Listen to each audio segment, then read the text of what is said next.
Coach, your script for tomorrow, how long has it been on paper? For a while.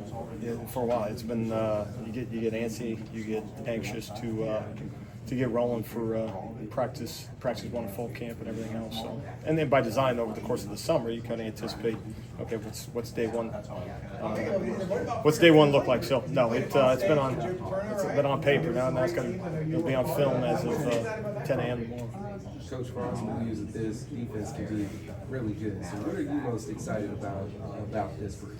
Yeah, just excited to kind of see in totality kind of where this thing ends up in terms of the 11 guys behind them that ultimately they're going to produce the most snaps for us over the course of the season, and so we got kind of a preview of that in the spring, and then there's added pieces, some guys that maybe weren't healthy in spring camp, and a couple guys that we added in that second window, and so we're anxious and excited to get on the field tomorrow and advantage the next 30 some odd days, and also understand it's a tall order, and with a lot of respect for our opponents and most specifically the Big 12 Conference, and so but it's been a good group to work with, and the guys have done everything we've asked them up to this point, which is a real positive. Coach, how would you evaluate the growth of the defense from the beginning of spring to now, and what can be said about guys jumping into leadership roles, especially with the few returners that you do have coming back? Yeah, and I think one of the things we've learned maybe in the last few years is that you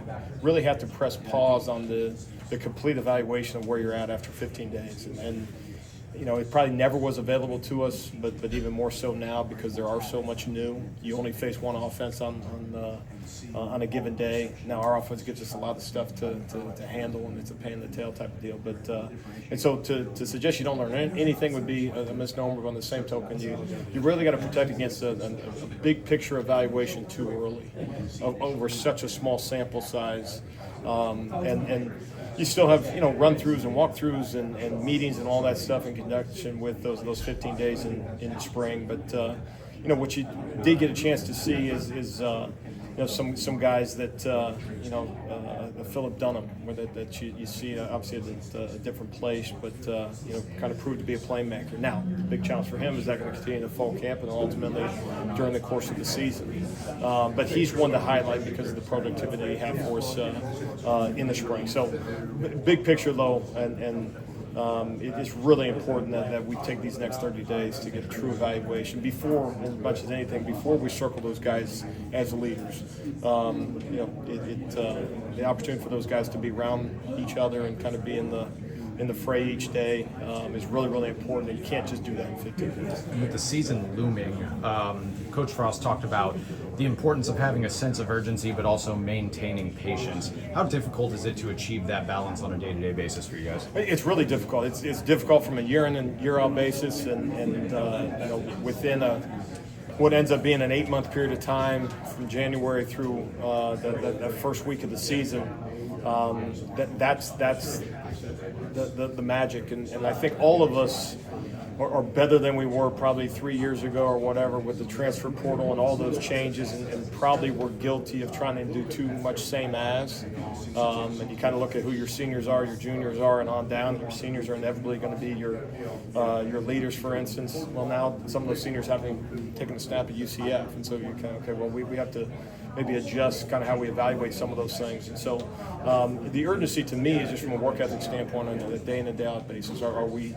The order of the day is run to the football. The order of the day is fighting to get the ball back to the offense. Now we're taking away from that same offense over the course of fall camp, but making sure there's an urgency on a day in and day out basis, but also recognize that you can't be a great defense in a day or 2 days or even a week. And so we got to make sure that over the next I keep saying 30 days, I don't know the exact number, but we got to make sure that the ebbs and flows that come with it, the struggles, we got to take advantage of those. That's another thing that I think all of us as coaches have learned is you're not a unit until you kind of bend through it. And I mean bend through the hard stuff.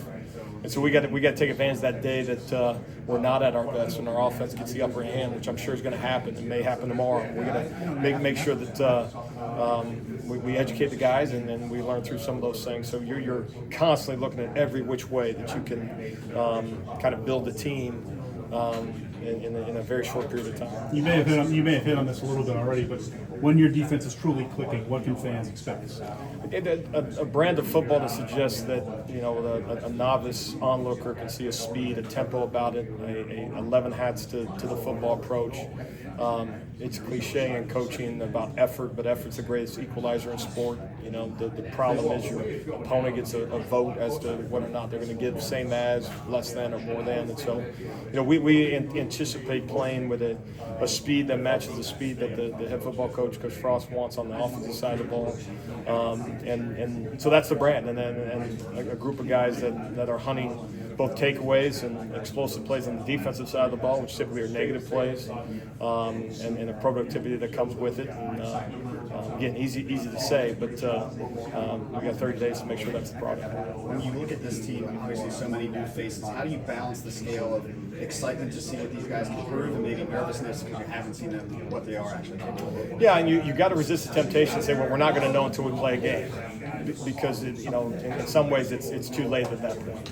So you try to put them in scenarios that are as game-like as you possibly can, and highlight the ups and downs. And if there's a period of practice that doesn't go the appropriate way, there's a struggle by a guy individually, and really, what we try to do is as mature as we can be as coaches. There's a frustration that's attached to it, but we try to make them aware of it, okay, and see how they're going to respond in those moments. And so try to create those game-like scenarios. Because you're right, just because you played college football, and in some instances maybe you haven't played at the Power 4 level. Maybe you played at the Power 4 level at not necessarily your role didn't include 30, 40, 50, 80 snaps at the other institution, or even here in your previous snaps at UCF. And so there's a lot of change that's attached to it for each individual guy, where they're coming from in terms of what they've been up until this point. And so just making sure that you put them in as best you can, those scenarios, before the lights come on Saturday. With the quarterback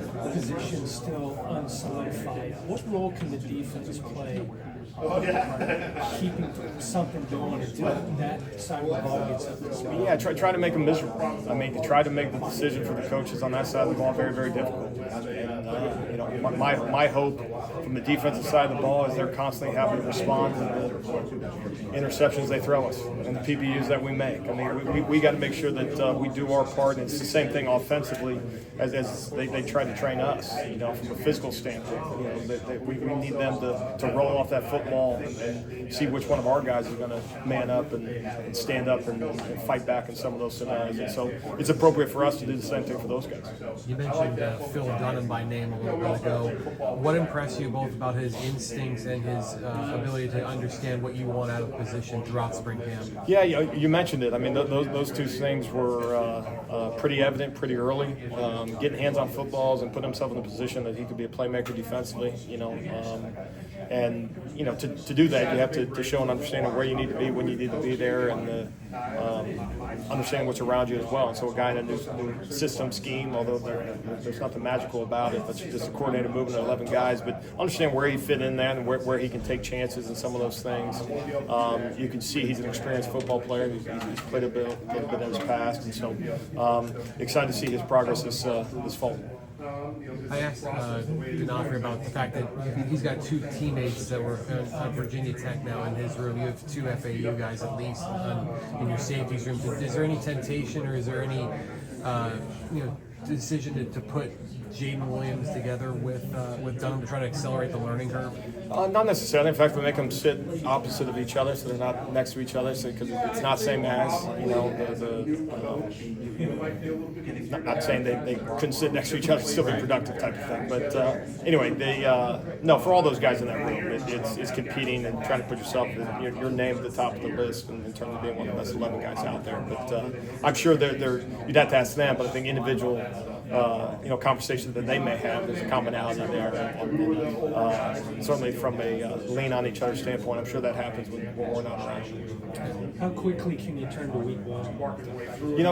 Unfortunately, you look at it right now going into camp, it's a 12-game slate, and you say, okay, what are the things we can show the guys over the course of the next few weeks to put yourself in a position that week 4 of the season, week 5 of the season, week 8 of the season, that you're not installing volume. And so for the bulk of at least the first couple weeks, it'll be with that in mind. Things that we think of a 12-game slate that we're going to have to put on the guys' plate to, allow them to be successful in those moments. So Monday, again, pick the game isn't a full install like we're starting all over. And so that's really the major emphasis over the next 2.5 weeks. Most specifically, as we get in that week and a half to 2 weeks before first game, then you start kind of trickling in some of those things. And now you're dealing with new staff, new play callers, and stuff like that. So some years you're able to maybe have a better idea of what's coming. But no, for the foreseeable future, it will be big picture, kind of 12 games. Coach, I wanted to ask about the D-line among the most returnees coming back for the defense. Are you guys leaning on them to anchor the defense? And how are you guys viewing them this upcoming season? Yeah, I mean, you look at that group from a stature standpoint, they stand out. I think from a potential standpoint, you certainly see it, whether it's the athleticism or the physicality. When you see that in the weight room, where you saw it on the practice field, not all guys were available in spring. Some obviously were. And so you feel like you got a little bit of an evaluation up until this point in terms of what that group can be. But in defensive football, if you don't want to be a fragile unit, you need a defensive front that is going to make plays for you. And that's here, that's everywhere. And again, the minute your edge or your interior defensive linemen don't show productivity, become very, very fragile. And that productivity sometimes just comes in terms of disruptive plays. It may not end up being necessarily a productive play for them individually. But no, we anticipate those guys playing a brand of ball that allows for a percentage of snaps offensively that makes it very, very difficult to get that play started. And there's so much offenses can do with run pass options and everything else, but a disruptive defensive front can have an impact. And so we got to go do it. It's been some positive evaluation on the guys that we saw go in spring, and then adding some pieces of guys that maybe weren't available. And that's a group that we need to lean on. I'll ask about Philip Dunham. He had a very impressive spring. Talk about what you see from him and how you hope he continues to grow throughout fall. Yeah, just a really confident guy, and I think the confidence that excites you is when it shows in a way of testimony, meaning that you're confident, but you're confident because you've actually gone and done it and had that production. And so what you saw in a guy in the summer, a guy that recognizes he's made some plays, understands where he needs to be in those things. And so, he's got to put together a good fall camp, and we're going to need to be a productive member of the game. Kelly Lawson, he has a very tall stature. He seems, first, a lot of people, I always thought he was a DB just from how tall and fast he was on the field. Yeah. Talk about his usage possibly throughout the season. What you see from him? Yeah, I mean, I think he's a guy that, depending on what offenses do, he may be a little bit of a Swiss Army knife in terms of the ability to move him around. Been very pleased with his mental aptitude, understanding defensively. Coach D'Onofrio does a great job with that group. You see the run and hit element of things that's critical, the linebacker spot. Whether it's run and hit a ball carrier or run and hit pulling linemen or something along those lines. And so, there's some moments when you have that length and coverage as well, and the impact that can have. Been pleased with him up until this point. He's got to have a great fall camp, and I think it'll be a big year for him. Coach, you have plenty of every game matters, obviously, when it comes to winning, but what do you look at as an overall successful season for the defensive players? Yeah, I think, number one, we're trying to, put ourselves in a position where we give up one less point than the offense scores and put us in a situation that every Saturday this fall we have an opportunity to win. So ultimately, from a team success standpoint, a successful season is one that includes more wins than not. And so from a statistical standpoint, you can measure those, and certainly you do. But it's tough, going into a year saying, okay, what's available? Who can we be? What are we? We'll have a better understanding over the next 30 days, and obviously once we can kick this thing off. But our big aim will always be to get these guys to play above their ability level. And sometimes you get the outcomes you want sooner rather than later, and sometimes it takes longer than that. But tough to say there's one metric. Is there any non-negotiables that you're holding for your guys over this course of fall camp? Yeah, the big non-negotiable for us is anything that, from an effort standpoint, that lends us to believe that your goals don't match ours, which is to be one of the better defenses in the country, or assuming that you want to be one of the better players at your position, minimum in the Big 12, and then big picture-wise in the country. The non-negotiable is accepting of those behaviors. There has to be a non-tolerance for effort that doesn't lend itself to allowing us to win games in the fall. So there's a major emphasis on that. We say we're an effort-based defense, and we need to be one. And make sure we put the right guys out there that's going to get efforts. Coach, you have plenty of experience in the Power Conference. Is there any lessons or philosophies that you would take from your time at USC to bring here? Well, I've been, like you said, been a lot of different places. I mean, so much is predicated on the opponents. So much is predicated on the individuals that are in the room with you, different conference and different individuals, right? But being at Wisconsin last year, there's things that you take and things, whether it's Washington State or Oklahoma or Ohio State and all those things.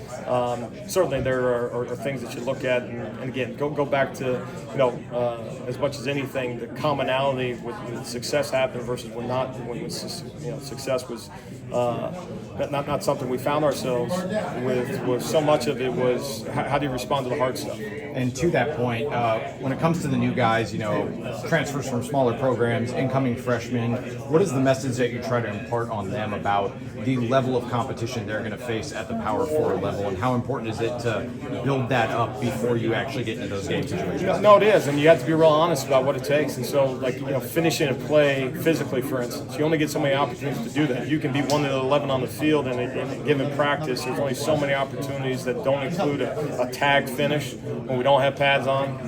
So the days when we do, just because you're out there doesn't mean you had an opportunity to do that. So you got to relish those, and then obviously we have to supplement that with drill work and those things. So we're very cognizant of the physical approach that's necessary to be successful at this level. And then the other thing I can continue to harp on in terms of how we respond to given situations over the course of a practice, or it'd be the same way we respond over the course of a game, and understanding that these aren't fairy tales. These aren't Disney movies where you just show up on Saturdays against the opponents we face and everything's going to go right and we're going to get the win. It's put these guys in scenarios where they have to get themselves off the deck after a hard play, a hard period, a hard practice, and those things, and making sure we educate them that's what a Saturday game day is going to feel like. Thank you for your time, Coach.